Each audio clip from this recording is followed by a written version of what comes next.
I want to welcome back the CEO of Create and Cultivate. Is actually where we are now, a beautiful, beautiful location. The CEO and founder of Create and Cultivate, Jaclyn Johnson, to the Express virtual stage to have a chat with me. Jaclyn, hello, my dear. How are you? Hi, I'm so good. Welcome to our offices, Tan. Thanks so much. We actually met a couple of years ago, just so you know. Was it in Austin? It was in Austin, Texas. Yes, it was so fun. I had you on my podcast. You guys should listen to that episode. It's a good one. It was a fun one. And I believe that you have a lot of things you want to talk to me about. Oh, You've got yes. questions for me. You are the keynote, so get excited. So nice. Well, first and foremost, you look incredible. So can you tell me a little bit about what you chose to wear? Express was kind enough to hook me up. I'm wearing corduroy. Okay, can we talk about corduroy real quick? Have Absolutely. I got time? Yeah, I've got time. It's making a major comeback. It has been around for a long time. And I know the 70s are back in a major way this season. But menswear had corduroy around a lot last season. It's back again for fall winter in a very big way. And so any way I can incorporate corduroy, I'm going to take it right now. So I have my beautiful corduroy shirt on, and I love me a pair of white jeans. Forget the white after Labor Day nonsense. America, get over it. Yeah, I was going to ask, but yes, no, I love it. These are Express, and they got the 70s flair. I'm very excited. The flair's coming back. I love the flair. Is this all Express? All Express, of course. Good. Yes, I love it. Gifted from Express. So we first fell in love with you, of course, on the Netflix smash show Queer Eye as one of the Fab Five, and it's safe to say you have completely changed the style game since then. So not only have you taught us how to dress like a boss, but you also taught us how to be one. So you've broken down barriers in both business and media, and we can't wait to hear everything you have to share. We're so thrilled to have you with us tonight for the Express Dream Big Day virtual summit to talk about breaking barriers, finding self-esteem, to pursue your passions, and building confidence in others through styling. So we have so much to get through, and having interviewed you before, I feel like we're going to get through 5 questions. Yes, I talk a lot. Yes. But your parents grew up in Pakistan, and you were raised in Doncaster of South Yorkshire, England. Yes. Can you take us back to your childhood? How did that experience shape you and who you are today, and how do those traits still serve you? Oh, that's a big question. As you said, I speak a lot, so I'm going to try and condense this down. I want you to get as many questions as you want. And so I will say that being raised by immigrant parents in a very Caucasian community was very difficult. It's one of the main reasons I moved to America. Life was very hard for us over there. My parents were business owners, very successful business owners, which is why I love what we're doing here at Dream Big, supporting small business. They were entrepreneurs. They tried to make a life for their family that was really going to help build many generations in the future within our family, and they did a great job of it.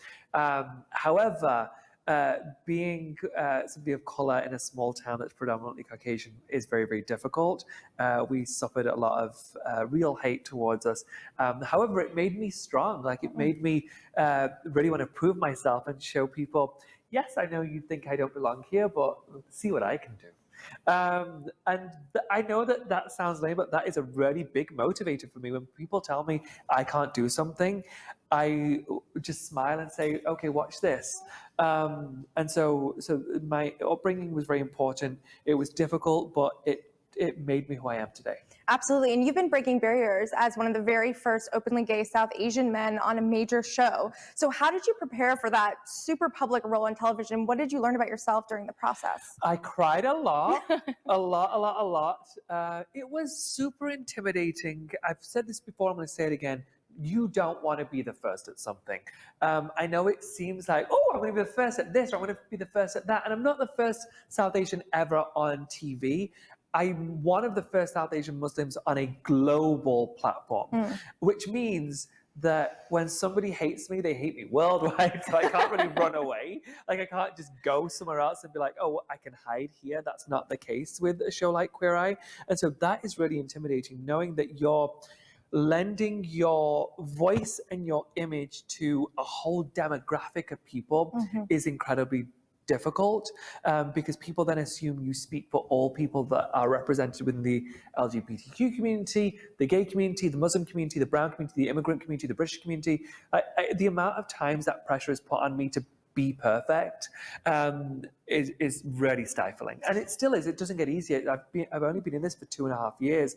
I wasn't famous before this. I never tried for fame before this. And so it does not get easier. Yeah, I can imagine, but I'm sure it also opens a ton of doors and a ton of inspiring stories for people. Yeah, it does open up so many doors, and it has given me this very privileged position to be able to speak and people listen. But the best part about it is that I get to do what I wanted to do so desperately with this show, which was to show the audience out there that my people are also lovely, just like everyone else. We're normal people. We've got dreams. We've got aspirations. We work hard. I wanted to show a different side to what the American media portrays the Muslim community as. Absolutely. So speaking of the show, when you first read the script, you were going to say no. So what changed? Yeah. So the show is intimidating because there is no script. Like, we got a treatment for the show. There is no script. Every word I say is mine. We're not edited when we're talking to our heroes. The editing is all done afterwards. So whatever you say is whatever you want to say. And so I was worried about being that open and vulnerable to a global audience.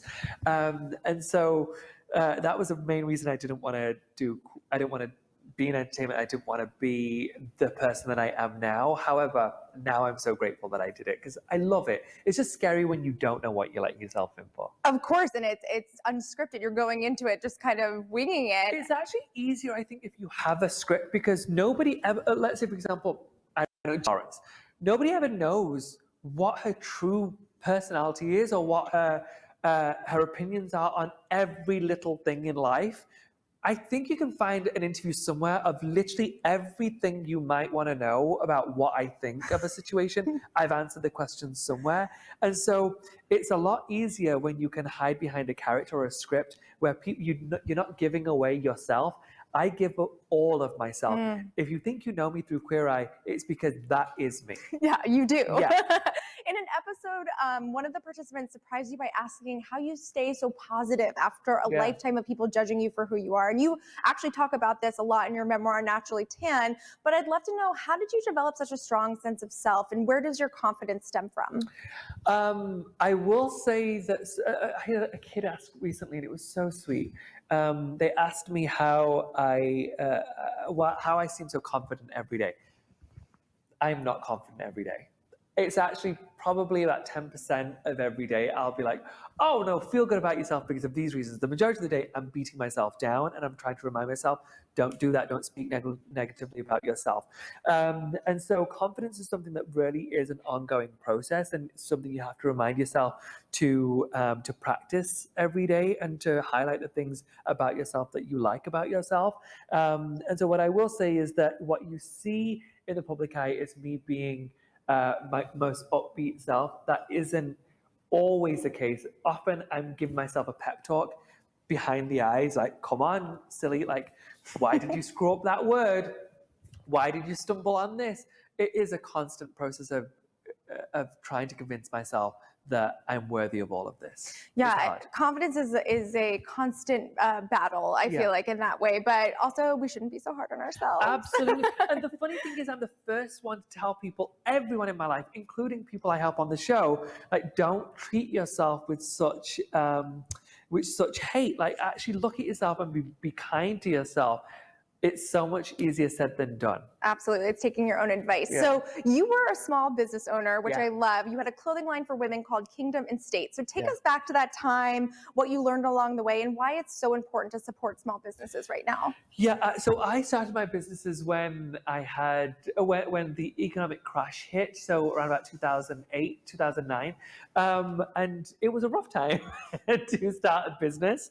However, I was able to pivot my business enough to be able to achieve what I wanted to achieve. It was the most stressful time of my life. I had those businesses. I had 3 all in all women's wear businesses.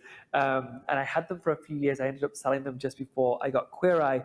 The reason why I'm so passionate about small businesses is because I know how hard it is. I know that often your friends will go for coffee and you can't afford.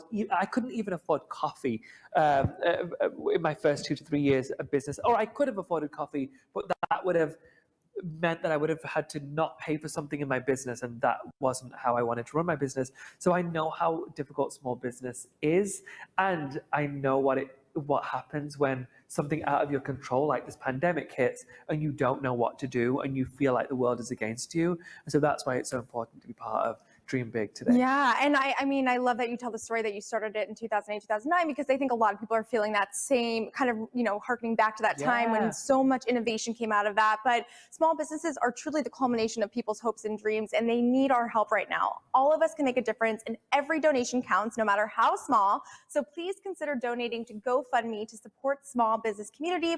Simply text EXPRESS to 41411 to make your donation today. It is so, so, so important. So you went from anonymous wholesale clothing businessman with a private Instagram account to a global star with almost 4 million followers in 12 months, under 12 months? 2 years. 2 years, okay, we'll say 2 years. But let's talk about that emotional roller coaster. How did you mentally and physically prepare for such a massive transition, and what were the sort of traits that got you through it? You say it as if it's past tense, and I'm through that. You don't get over it. I honestly thought that within a few, how when you start a new job and you've done like the first 2 months, you're like, I'm never going to get the software. Like it's so intense. Then 3 months further down the line, you're like, oh, I can do this with my eyes closed, no big deal. I assume that would be the case with this. You just get used to being known. Everywhere you go, there's a camera up, like somebody's taking a picture of you. You think you'll get used to it. You don't. You really don't. It doesn't get any easier. And knowing that you don't have privacy is difficult. However, I've kept almost every one of my old friends is still my very good friend. I see them so regularly. And they're the first ones to mock me when I say something stupid, or when I post something embarrassing, or when I do an interview and I flob. Like, they're the first ones to keep me in check. And so does my family. And so it helps to have people around you who can really remind you, you're just 10. And my husband is the first one. I love my husband so much. But when somebody's getting really excited, he's the first one to say, Tan's a complete idiot. Like, he's such a fool. Like, why? Believe me, it's not that exciting. Like, you should see him in the morning first thing. So yes, he keeps me in check. You have to have the people who keep you real. Yeah. That is for sure. Yeah. So on the show, you get to know the why behind the style of every person that you meet. So why is that important? What has been the most memorable experience for you on the show so far? The why is important because it would be so easy for me to go into an episode thinking, I don't like this, so I'm going to put them in this, and this is what I want them to look like.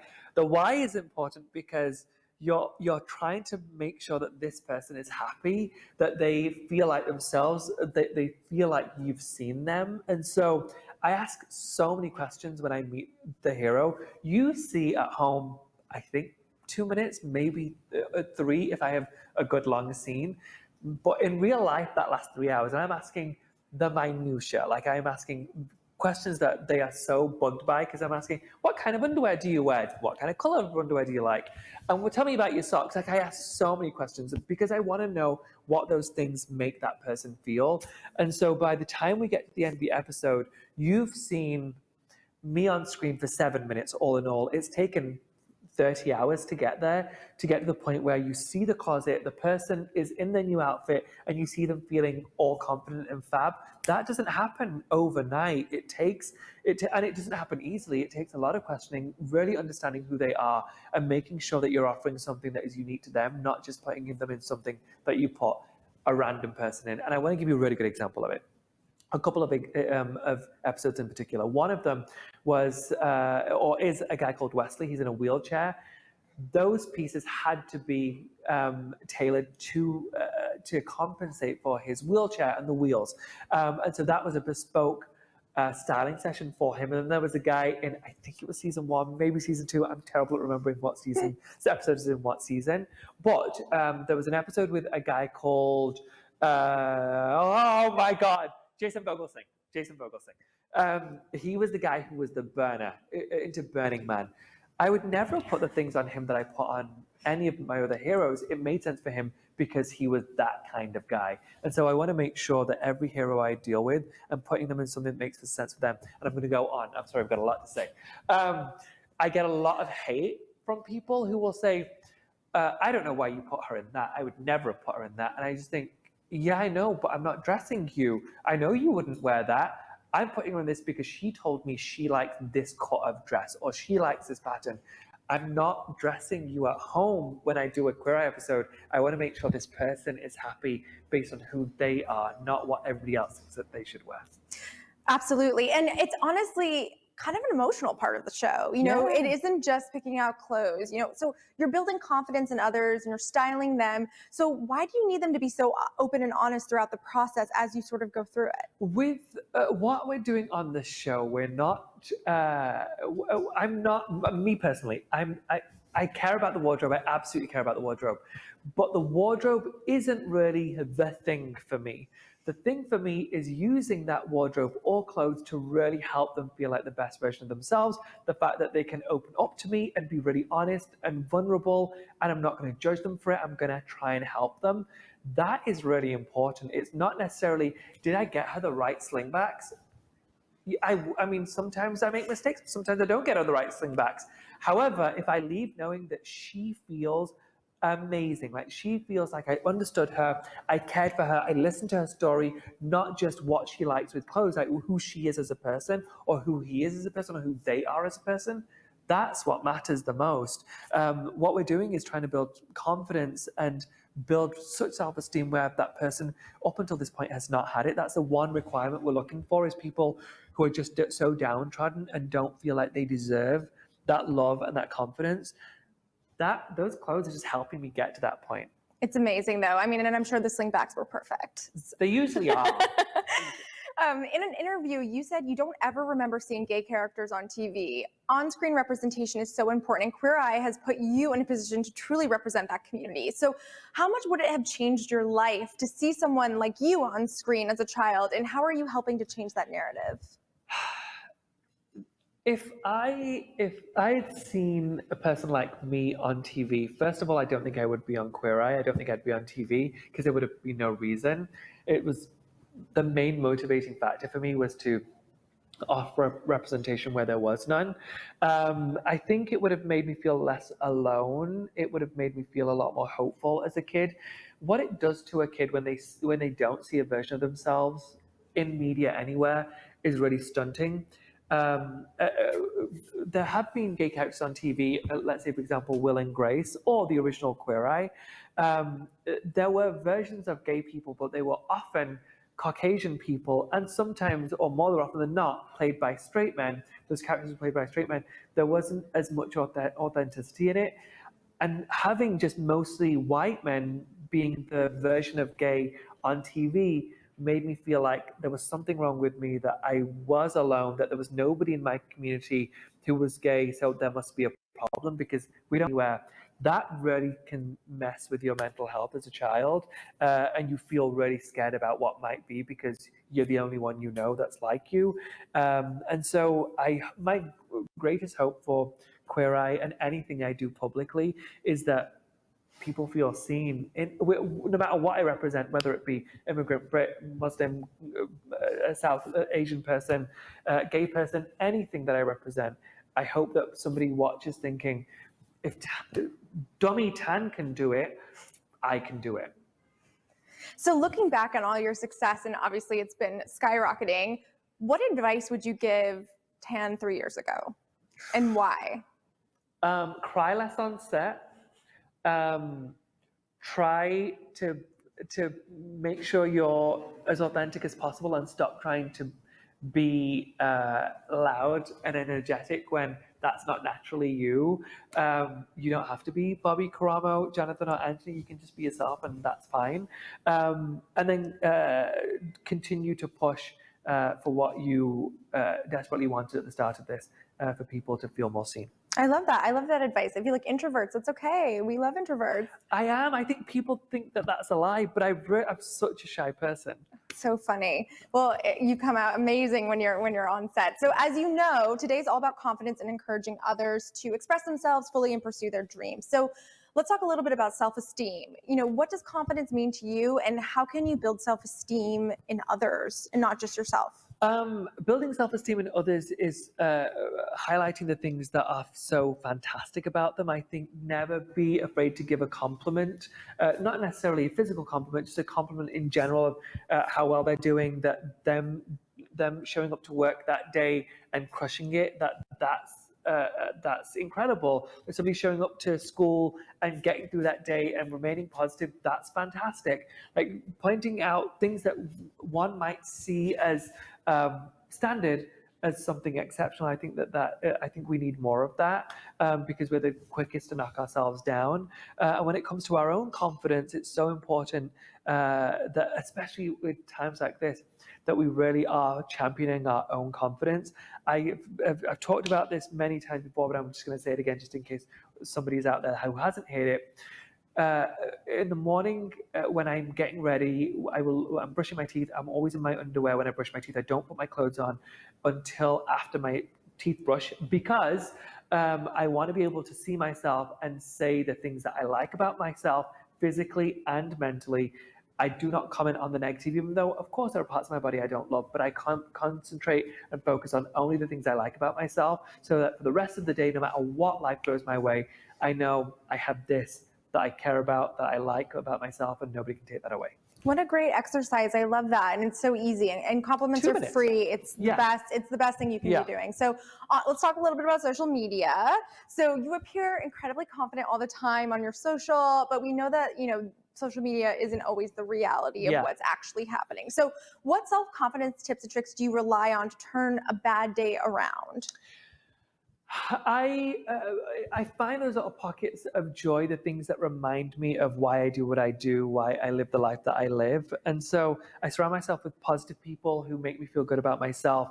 If I feel any kind of negativity in my life, I cut it. I don't surround myself with mean people. I surround myself with people that build me up. So find a community of people that really help build you up and build your self-esteem and your confidence. We all have those friends who are so quick to compete with us, so quick to comment on the things in our lives that we're ashamed of and that we don't want anyone else to see. They don't need to be in your life anymore. I love a good phase out. I love a good phase. I live by a good phase out. Oh, don't we all?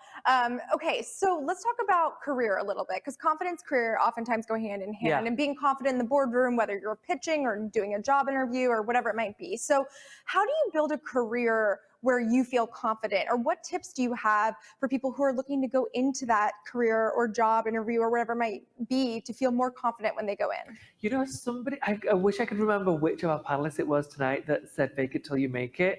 And that's what I did. I was definitely not a showbiz person. I came into this out of nowhere. I'd never been in front of a camera before, not one day in my life. I faked it. I smiled, pretended it was perfectly normal that camera was there and that they were just my friend I was talking to. There is a way you can fake it in most situations and have people believing they're a confident person. And over time, things will get easier and you can actually be confident. I am actually very confident in my job now. It doesn't really scare me. And so I think you have to, if you are new to something or if something's intimidating, you have to fake it a little bit. Boardrooms are intimidating for anyone. I am in them regularly and I would like to believe I'm in a stronger position of power now, but still a boardroom is terrifying. And so go in just thinking, you've got it, you've got it, you've got it. Even during the meeting, just remember, they are just people. When I tried to quit Queer Eye, just so you know, after 3 weeks of shooting Queer Eye, first season, and they were not happy about it. And I was really confident saying, you're a person, I'm a person. You've got a business, I had a business. You're a business person, I'm an entrepreneur. You can't tell me what I can and can't do. I am just as powerful and confident as you are. Okay, I ended up staying, but still, just having that reassurance that you will be okay if this thing doesn't happen really does offer you power like you can't even comprehend. Someone said, and I think it might have been on my panel, but they were like, no one knows what they're doing. So just FYI, even the people at the very top, like not everyone's just figuring it out. I'm going to be really honest. I came into this today. I've never done live anything before. Everything's pre-recorded. It's intimidating, but you just get in thinking, I'm just going to make it work. If I screw up something, ain't no thing. We are both faking it. He's made it till we make it. I'm working on making it. I'm on my 4th hour now of faking my way through a life, but we got through it. You're killing it. We got through it. My next question, you're always so joyful and optimistic. I'm a very, very positive person. My castmate, Anthony Profsky, if any of you know him, I love him very much. Familiar. He's one of my very best friends. And I watch the interviews of my castmates, which I know that you guys probably think is insane. But I miss them a lot. I haven't seen them in many months. And so I watch their interviews. And Anthony often says, he didn't want to be my friend at first because he thought I was just too jolly and optimistic and it had to be a lie. And now he's known me for 3.5 years and he'll say, it's so weird that I really am just the jolliest person you'll meet. I'm always in a good mood. It's very rare you'll see me angry or upset. Here it is. I saw some ish as a kid. Like, we went through a lot. Anything else that happens now, I'm like, it's all fine. We made it through childhood. It's all good. Good, especially right now as small business owners. You know, that's such great advice because obviously everyone's going through such a difficult time right now. It's been challenging to be positive, but I think having that perspective of this too shall pass and getting through stuff, I think is so important.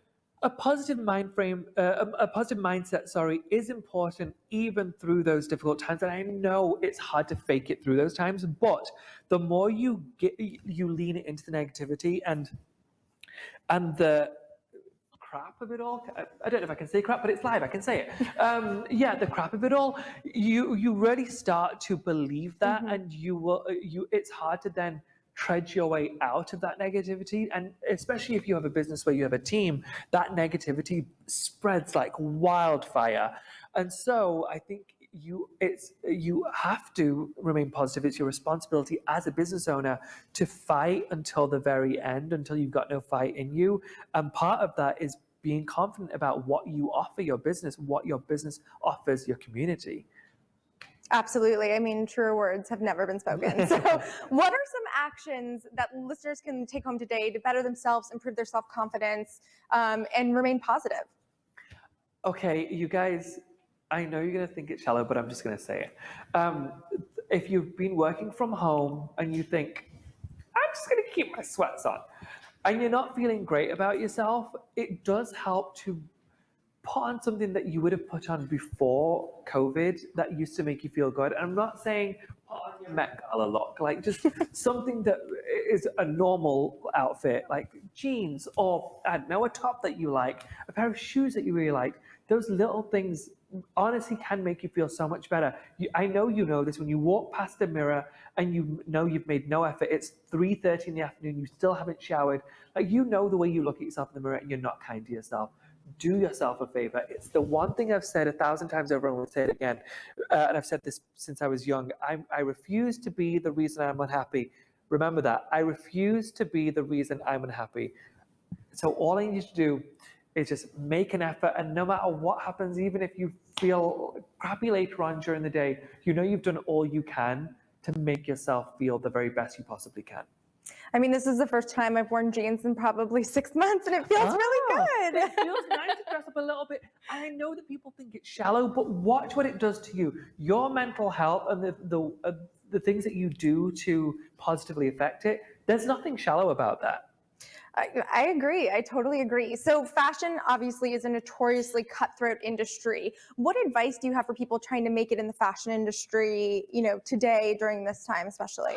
I would say care a little less about fashion, maybe focus a little more on style, because especially the way things are right now, I think that people are not going to desperately want a major fashion trend. They're going to want something that is fashionable, but just feels more stylish than just, oh, we're following that trend, because a lot of people don't have as much disposable income as they did a few months ago. So that is important. But as far as getting into the fashion industry, understand that many industries are greatly affected, but fashion is so massively affected because most factories couldn't stay open during COVID. And so know that it may take a while to get to that point, and know what kind of fashion job you want. There are so many versions of fashion jobs, not just head designer or the creative officer, know exactly what position within fashion you want. For me, I knew that I wanted to be Alexander McQueen, but that happens to one in a few million people. That's not realistic. I wanted a sustainable business. I wanted a business that could be successful, that I could build. So I created a business that was a little more achievable. I would suggest that you find a path in fashion that makes sense for you and who you are, not just I want to be the biggest face in fashion, because that happens when you work really hard, not just because you expect it. Absolutely. So before we go, I'd love to know your top 3 style tips when you want to feel the most confident. When you want to feel the most confident, okay, for maybe I'm going to give you mine. I'm vertically challenged as far as my castmates are concerned. They're all very, very tall. I'm 5'9", and so I will throw on just a little bit of height, whether it be in a boot or something, just at least 2 inches. That gives you the height and it makes me stand in a certain way. So if you know that a certain shoe makes you stand in a certain way, go for that. That's going to add confidence. Wear something that you've worn before, that's tried and tested, that makes you feel really good. That is the easiest way to feel confident when you walk out of the house, or when you're on a Zoom call, whatever your situation is right now. It's the quickest way to feel good about yourself, knowing that you saw that picture from last year and 6 months ago and you felt amazing. Wear it again. And then finally, it's such an easy point, but make an effort in the smallest way. If you know you've woken up that morning and done nothing to impact your day, you can't really moan that you're not feeling as confident as you'd like to. Do one little thing, whether it's your hair, whether it's a little workout, whether it's watching whatever the Great British Bakery. Do something that makes you feel really empowered. Brushing your teeth naked. Brushing your teeth in your underwear. In your underwear. Sorry. Okay. That would not be a cute sight. So we are going to end with some rapid fire questions. Are you ready? Love. Okay. Yes. The 3 qualities that got me to where I am today are hard work, a love of vengeance, and a cheery disposition, to quote Mary Poppins. I love it. Cheery disposition and then vengeance. It's like it goes hand in hand. You need a little bit of vengeance to really propel you forward. Absolutely. If you weren't working in fashion or entertainment, you would be? Hopefully, I would have been a father by now, and I'd be a stay-at-home dad. Oh, yeah. Still time. Yeah. Okay. My number 1 tip for small business owners is?